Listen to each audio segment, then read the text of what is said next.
Iba-iba po ang mga transmission ng mga sasakyan natin. Mayroon yung manual, mayroong automatic, mayroong dual clutch, at saka mayroon ding sequential. Lahat po ng nabanggit ko na yan ay gumagamit ng mga gears sa loob. Pero meron pong isang transmission na hindi gumagamit ng gears at yan po ay ang CVT or Continuously Variable Transmission. Kasi guys, ang nagpapagana dito mainly ay dalawang V-shape na pulley. Tapos meron po yung steel belt sa gitna.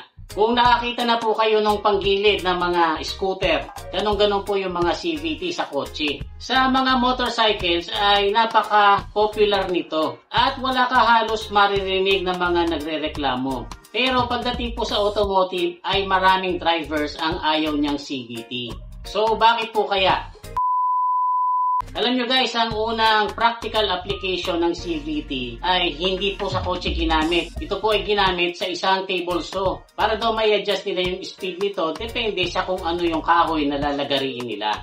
Pero sa invention na ito ay mano-mano po itong ina-adjust. Tapos ang belt po nito ay yari sa leather na may mga nakatornilyong maliliit na kahoy. Noong lumaon ay sinubukan din naman nilang i-apply ito sa mga sinaunang kotse pero hindi po sila nagtagumpay. I-fast forward po natin ng konti, 1958, dito na po ang pinakaunang maayos ng paggamit ng CVT sa isang kotse na tinatawag na DAF 600. Pero hindi po CVT ang tawag nila noon. Ang tawag nila dito noon ay Variomatic Transmission, which is maganda naman po ang performance pagdating sa fuel efficiency. Kaya lang prone po ito sa overheating. Pero unti-unti po itong dinevelop ng DAF hanggang sa isinasali pa nga nila yung mga kotse nila na may CVT sa rallycross, sa Formula 3 at sa mga endurance events. At noong 1968 pa nga po ay nanalo sila sa Apple Rally at nag-17th place pa nga po sila sa 16,500 km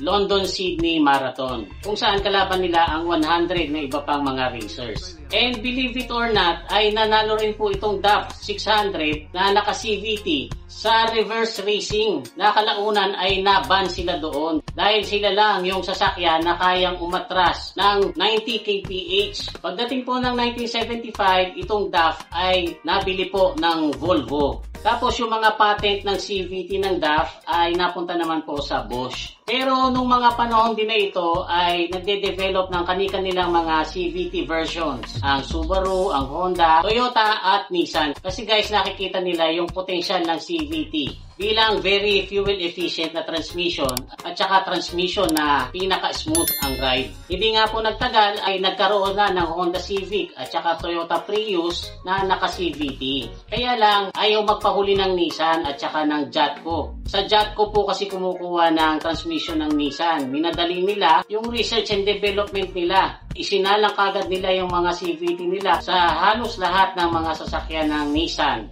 Kahit hindi pa nila ito lubos na nasusubukan.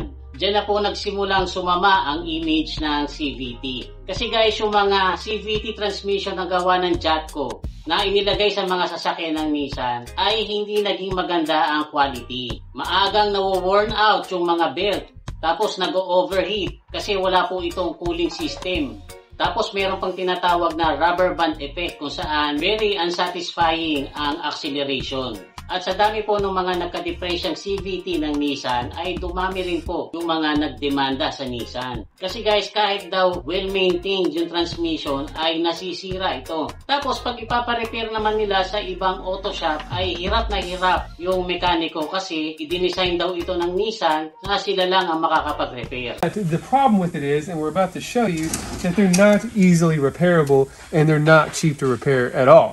At dahil po sa mga pangyayari na yan ay talagang sumama ang image ng CVT na hanggang sa ngayon ay maraming mga drivers ang natroma at ayaw nang mag-CVT transmission. Kahit na Honda o Toyota o Subaru na ang may gawa, basta naka-CVT ay marami pa rin po ang may ayaw dyan. Pero sa totoo lang po, basta maayos ang pagkakadesign at pagkakagawa, ay napaka-beneficial nitong CVT. Ito po kasi talaga ang pinaka-fuel efficient na transmission. At ito rin po ang transmission na may pinaka-smooth na ride.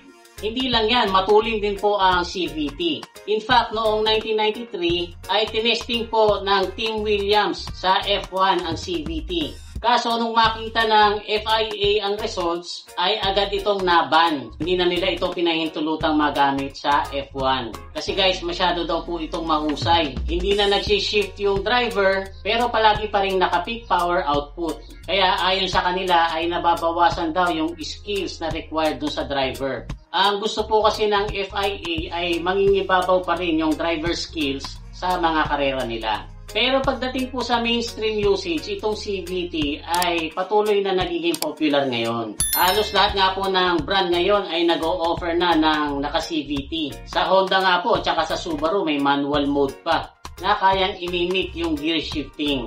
Drive so smooth, you forget about the world. Smooth CVT drive with pedal shifts. The all-new Honda Amaze, here to outclass. Tsaka alam nyo guys, malayo na po ang narating ng technology ng CVT. Hindi katulad noon na sirain talaga. Ang mga CVT po natin ngayon ay mas dependable na. So guys, I hope na na-enjoy nyo itong kwentuhan natin tungkol dito sa CVT. Kung meron po ako mga nakalimutan sabihin or meron kayong gustong idagdag ay paki-comment nyo na lang po sa baba. Huwag nyo lang pong kakalimutan mag-like at saka mag-share. Muli ito po si Kuya Mikmik na nagsasabing palagi kang lamang pag marami kang alam. Bye-bye!